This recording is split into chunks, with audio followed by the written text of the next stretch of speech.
Yeah, hi guys. I want to try and draw a line of demarcation between liberalism and communitarianism.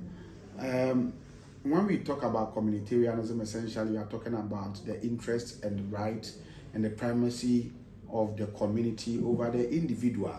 The idea is that the community and the collective rights of the community are more important than the individual rights. So, under communitarianism, you favor the collective interest and not individual interest. It is under communitarianism that sometimes people may be sacrificed, individuals may be sacrificed just for the community interest. If you look at Ghana's traditional history, there are several stories of individuals who sacrificed their lives for the community. First of all, if those of us who are Christians, in liberalism, we argue that Jesus Christ may be a liberalist, but again, God is also a communitarian because the Bible talks about the fact that he sacrificed his only begotten son just for the communal interest of all of us. Now, in our traditional history, you are told that if you go to the people of Gomoa, for instance, there was this man called Ahor. They have a festival called Ahoba, and it is because Ahor sacrificed himself, elected to sacrifice himself for the interest, for the safety, and for the healing and for the success of the community. If you go to Kumewu in the Ashanti region, Berma Twenebu Akudia also gave himself out to be sacrificed, to be killed for the interest of the community, because it is believed that some natural disaster is befalling the community. They will have to win a war, and the gods and ancestors were demanding human sacrifice, and so then people elected themselves to be sacrificed. That's communitarianism, placing emphasis on the interest of the community, the rights of the community, the values of the community over the rights and values and principles and the interest of the individual. Under communitarianism, there is a belief that you exist because of the community.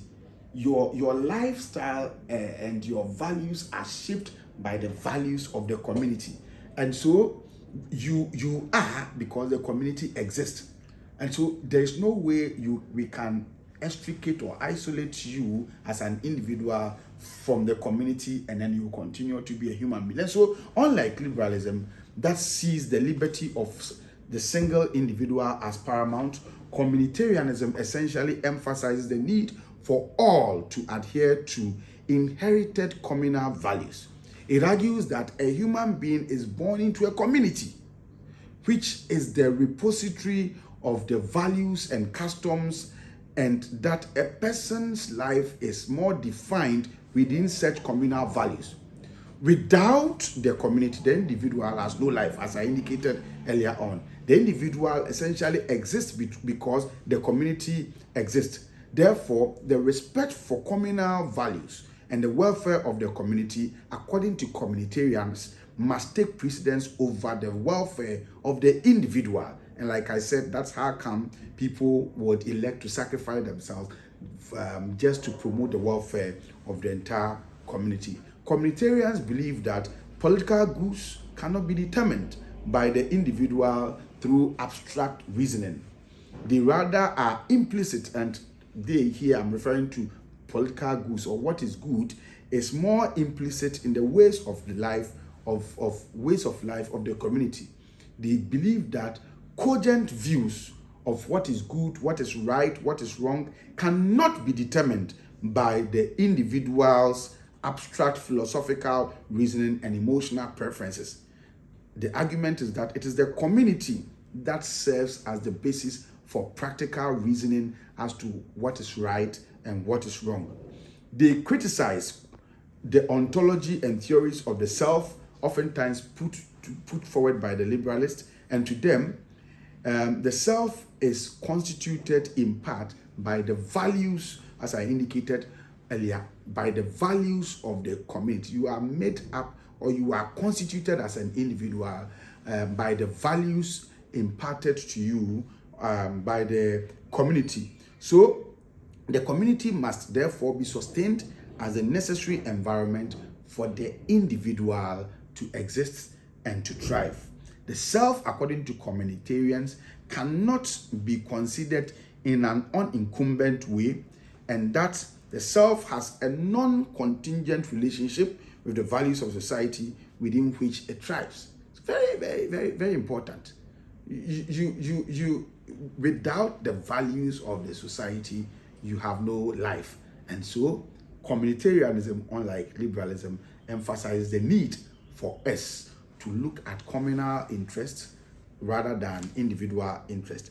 It may be a good theory because it does not favor individualism. It looks at collectivism, but the challenge. So that is one advantage of it. It challenges excessive individualism, and then also communal values enhances development of high social capital. Communal values enhances development of high social capital as its main principle is that I exist because we exist. So because of the social capital under communalism, we are able to help ourselves in times of need.